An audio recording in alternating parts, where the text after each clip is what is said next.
안녕하세요. 존버스톤TV의 존버스톤입니다. 이번에는 하워드 막스의 투자와 마켓 사이클의 법칙에 대한 책 리뷰를 진행하고자 합니다. 이 책은 하워드 막스님이 쓰셨고요. 나름 유명한 책이기도 합니다. 이 중에서 제가 딱 6가지만 제 생각에 중요하다고 생각하는 것을 좀 추려왔는데요. 1번부터 3번까지는 개별 주식에 대한 얘기고 4번은 시장에 관한 얘기며 5번, 6번은 그 기타에 관한 얘기로 보시면 됩니다. 먼저 1번은 가격은 상황이 덜 긍정적이거나 덜 긍정적인 것처럼 보일 때 하락한다 라고 하는 게, 쉽게 얘기하자면 어떤 주식의 가격은 되게 긍정적인 면이 부각이 돼야 그래야 올라가는 거고, 사람들이 인식할 때 어떤 주식이 별로 긍정적인 면이 딱히 보이지가 않아, 그렇게 생각이 되면 보통 주가가 지지부진하거나 아니면은 하락한다, 이렇게 생각하시면 되겠습니다. 그리고 두 번째는 하향세로 돌아선 자산 가격은 너무 많이 떨어져서 회복을 위한 무대가 준비될 때까지 계속 하락한다. 이거는 행간을 좀 읽으셔야 되는데요.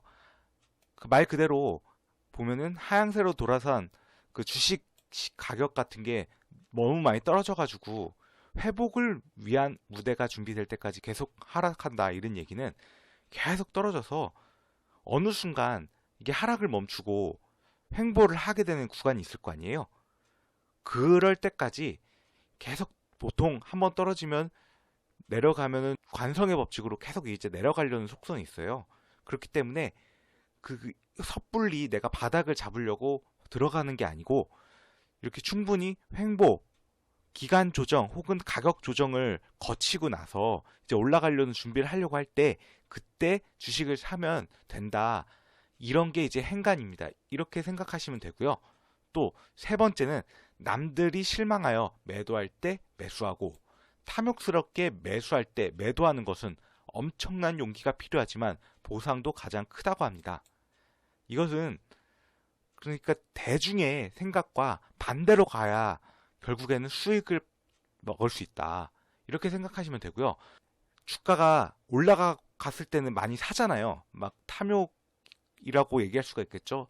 이게 더 올라갈 것 같으니까 막 사람들이 그걸 따라잡고 이러는 경우가 많은데, 그럴 때 이게 탐욕스럽게 매수할 때 이제 그때쯤에는 매도를 해야 된다는 거죠. 그러니까 주식을 미리 올라가기 전에 잡아놓고, 막 남들이 좋다, 뭐 시장에서 아주 핫하다, 이럴 때 이제 빠져나와야 된다, 이러는 거고요. 남들이 실망하여 매도할 때 매수하는 거는 그만큼 주목을 못 받던 소외주 막 매도한다는 거는 별로 이게 좋아 보이지가 않아서 이제 안 갈 것 같으니까 매도한다는 얘기잖아요. 남들이 매도한다는 게.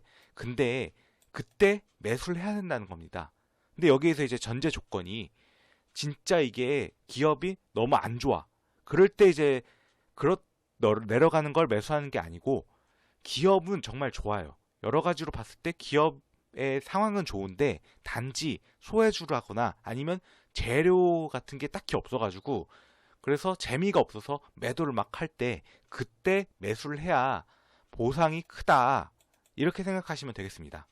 그리고 네 번째는 경제와 시장은 과거에 한 번도 일직선으로 움직이는 적이 없었고 앞으로도 그럴 것이다 라고 하는데요. 이거 어떻게 보면 당연한 얘기입니다. 경제하고 이 시장이라는 건 주식시장을 의미를 하는데요. 올라갈 때도 파동을 그리면서 올라간다고 하잖아요, 흔히. 이렇게 일직선으로 가지 않고, 내려갈 때도 일직선으로 내려가지가 않는다는 얘기죠. 내려갈 때든 올라갈 때는 둘 다 이렇게 그 사이에서, 큰 틀에서는 그런 추세가 있지만, 올라가는 추세가 있고 내려가는 추세가 있지만, 그 사이를 보면 당연히 올라갔다 내려갔다 올라갔다 내려갔다, 이런 파동을 그리면서 움직인다, 이렇게 받아들이시면 됩니다. 그리고 다섯 번째, 최고의 투자자들도 매번 성공하지는 못한다.